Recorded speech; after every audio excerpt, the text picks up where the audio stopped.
오늘 성경 말씀은 마가복음 15장 40절에서 41절입니다. 한국교회에서 큰 사랑을 받은 찬송가 중에는 부름받아 나선 이 몸이라는 곡이 있는데 그 곡의 3절 마지막 부분에 이런 가사가 있습니다. 이름 없이 빛도 없이 감사하며 섬기리다. 예수님의 제자들 중에 이 가사처럼 정말 이름 없이 빛도 없이 감사하며 섬긴 제자가 바로 알페오의 아들 야고보라고 생각합니다. 물론 그가 이름은 있었지만 그 이름이 사람들에게 별로 기억되거나 인정받지 못했다는 의미에서 이름도 없이 빛도 없이 섬겼던 제자라고 할 수 있습니다. 그럼에도 그는 감사하며 주님을 섬겼습니다. 그는 작은 사람이었지만 그가 있어야지만 12사도라는 팀이 완성될 수 있는 꼭 필요했던 제자였습니다. 그렇다면 성경은 그에 대해 어떻게 이야기하고 있을까요? 마태복음 10장 2절부터 4절 12사도의 이름은 이러하니 베드로라 하는 시몬을 비롯하여 그의 형제 안드레와 세베대의 아들 야고보와 그의 형제 요한, 빌립과 바돌로메, 도마와 세리마테, 알페오의 아들 야고보와 다데오, 가나나인 시몬 및 가룟 유다 곧 예수를 판 자라. 이 12제자의 명단을 보면 2명의 야고보가 있는데 세베대의 아들 야고보와 알페오의 아들 야고보입니다. 마가복음 15장 41절 멀리서 바라보는 여자들도 있었는데 그 중에 막달라 마리아와 또 작은 야고보와 요새의 어머니 마리아와 또 살로메가 있었으니 이들은 예수께서 갈릴리에 계실 때에 따르며 섬기던 자들이요 또 그 외에 예수와 함께 예루살렘에 올라온 여자들도 많이 있었더라. 여기서는 야고보를 작은 야고보라고 말하고 있습니다. 이 마태복음 10장과 마가복음 15장에 나오는 두 구절이 알페오의 아들 야고보 또는 작은 야고보에 대해 성경이 알려주는 정보의 전부인데 정리해보면 모두 4가지입니다. 첫째, 그의 이름은 야고보입니다. 둘째, 그의 아버지의 이름은 알페오입니다. 셋째, 그의 어머니의 이름은 마리아입니다. 넷째, 그의 별명은 작은 야고보입니다. 성경에는 여러 명의 야고보가 등장합니다. 그 중에 유명한 사람은 12사도 중 하나인 세베대의 아들 야고보와 예수님의 동생 야고보입니다. 요한의 형제인 야고보는 사도행전 12장에서 12사도 중 가장 먼저 순교자가 되었습니다. 예수님의 동생 야고보는 초대 예루살렘 교회 지도자가 되며 야고보서를 기록하였습니다. 그는 아주 경건한 사람이어서 의인 야고보라고 불렸고 또 기도를 얼마나 많이 했던지 낙타무릎이라고 불렸습니다. 오늘 우리가 살펴보는 야고보는 그들과 다른 제3의 야고보입니다. 성경은 그를 알페오의 아들 야고보 또는 작은 야고보라고 부릅니다. 그의 가족을 살펴보겠습니다. 먼저 아버지 알페오입니다. 성경에는 별다른 기록이 없기 때문에 그의 아버지 알페오가 어떤 사람이었는지 우리는 알 수 없습니다. 그런데 흥미로운 점은 예수님의 제자 가운데 알페오의 아들이 또 한 명이 있었다는 사실입니다.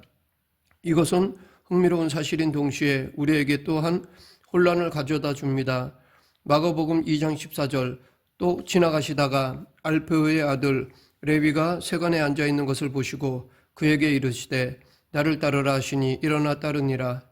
여기에 나오는 알페오의 아들은 레위인데 레위의 다른 이름은 마테입니다. 만약 레위의 아버지 알페오와 작은 야고보의 알페오가 같은 사람이라면 우리는 야고보와 마테가 형제라고 생각할 수 있습니다.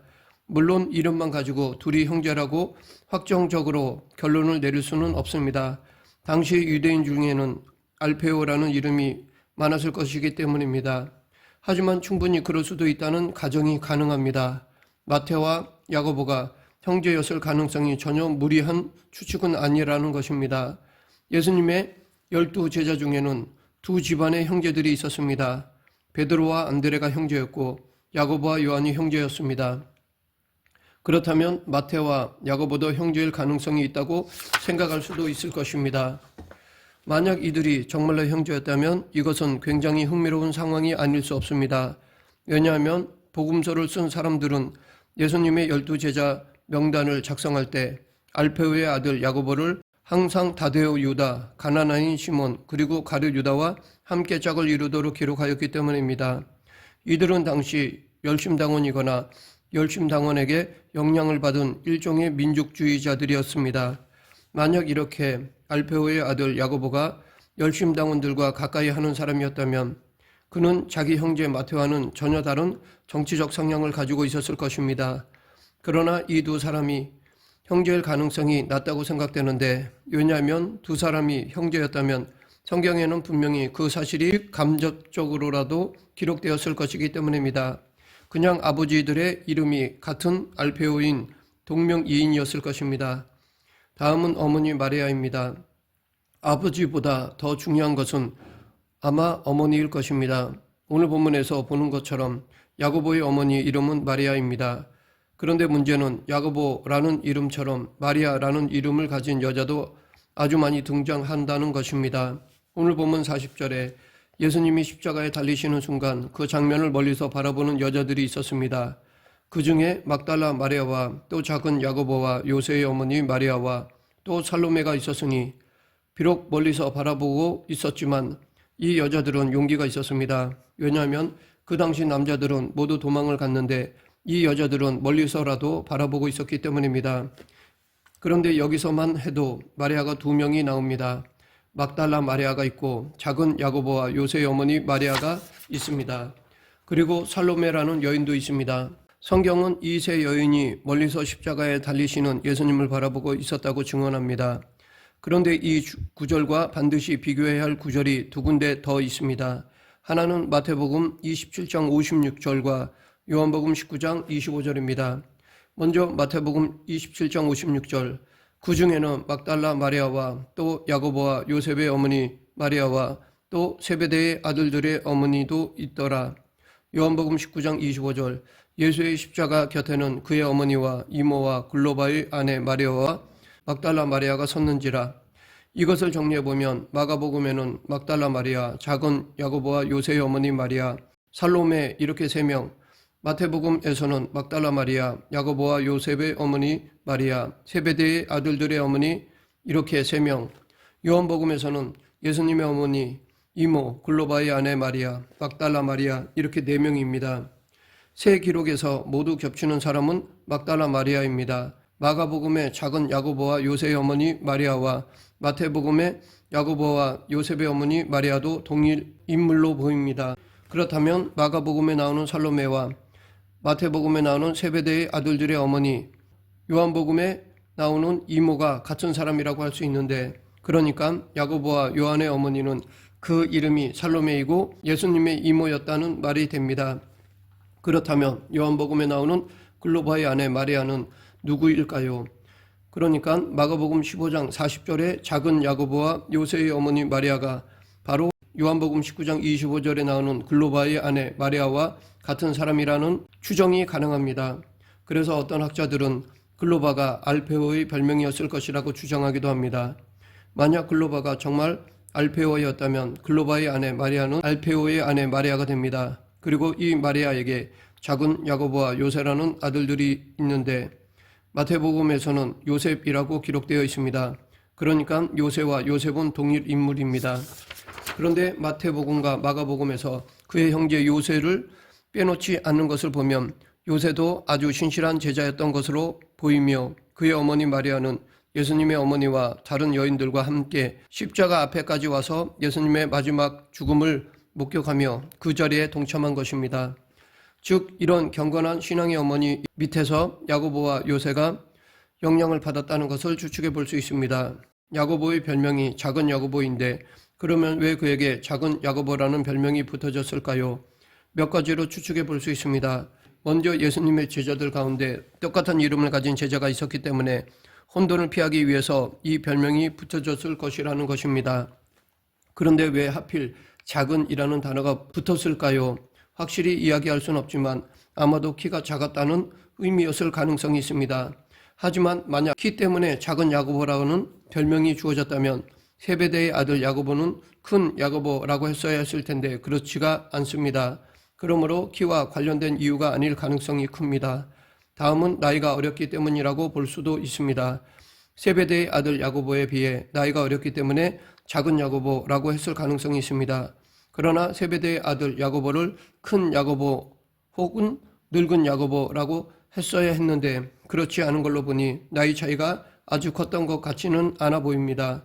그래서 이것 역시 정확한 이유가 아닌 것 같습니다. 마지막으로 많은 학자들이 주장하는 것은 작은 야고보가 세베대의 아들 야고보보다 영향력이 훨씬 작은 사람이었다는 것, 즉 두드러진 제자가 아니었기 때문이라는 것입니다. 세베대의 아들 야고보보다 덜 유명했고 또 후배였기 때문에 주변 사람들에 의해서 작은 야고보로 불려지지 않았을까 추정합니다. 만일 정말로 이런 이유로 작은 야고보라는 별명이 붙어졌다면 그는 조용히 자기 자리를 지킨 제자로 예수님을 신실하게 따르며 평생 살았다는 것을 짐작해 볼 수 있습니다. 마지막으로 이 작은 야고보의 삶과 죽음에 대해 살펴보면 역사가 유세비우스는 알페오의 아들 야고보에 대해 그는 아주 말수가 적은 제자였고 기도하는 제자였다라는 기록을 남겼습니다. 어쩌면 말수가 적었기 때문에 성경에 두드러진 기록이 나오지 않을 수도 있습니다. 아니면 다른 제자들이 떠들고 있을 때 그는 기도하고 있었을지도 모릅니다. 이렇든 저렇든 그는 하나님의 나라의 소중한 제자였습니다. 유세비우스에 의하면 그는 시리아로 가서 전도하다가 다시 예루살렘으로 돌아와 그곳에서 순교했다고 전해집니다. 혹은 이집트에서 순교했다고 전해지는데 순교한 것만은 확실합니다. 다만 어디서 어떻게 순교했느냐에 대해서는 의견이 두 가지로 갈라집니다. 어떤 사람들은 그가 돌에 맞아 죽었다고 주장하고 어떤 사람들은 그가 톱에 잘려 죽임을 당했다고 주장합니다.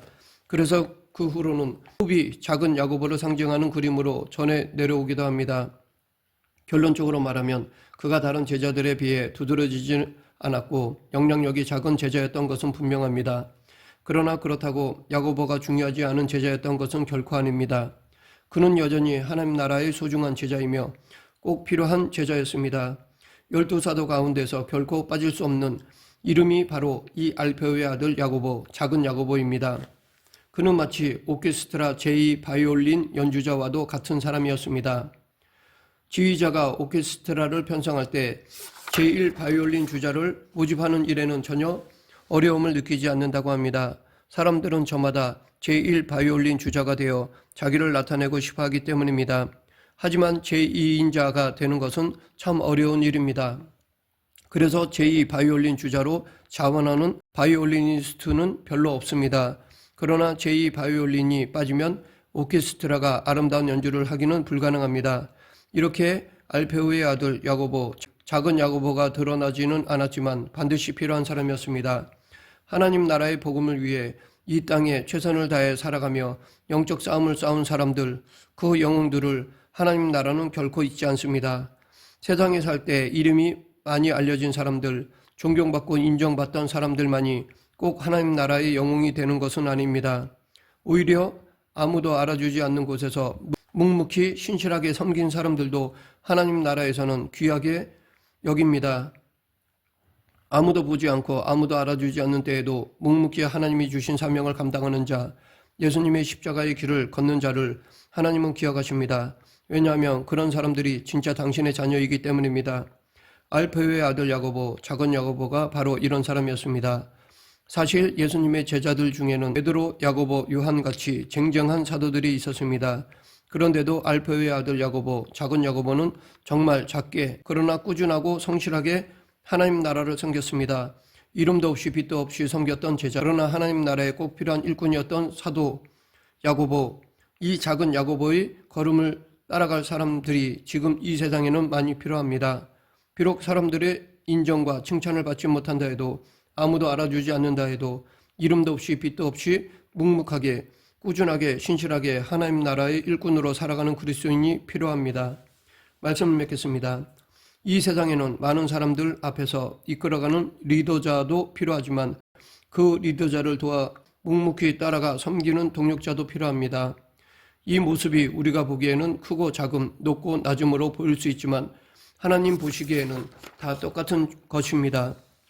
어쩌면 겸손히 동력하는 모습을 더 기뻐하실 수 있을 것입니다. 모두가 남들보다 높아지고 남들 위해서 다스리려고 하는 이 세대에 묵묵히 섬기는 겸손함을 가지고 하나님이 주신 사명을 감당하는 저와 여러분이 되길 간절히 축원합니다. 기도하겠습니다. 생사와 화복을 주관하신 하나님 아버지, 높아지기보다는 낮아져 섬기는 예수님의 제자가 되길 원합니다. 예수님의 겸손을 배워 섬기는 자가 되게 하여 주시옵소서. 예수님 이름으로 기도드립니다. 아멘.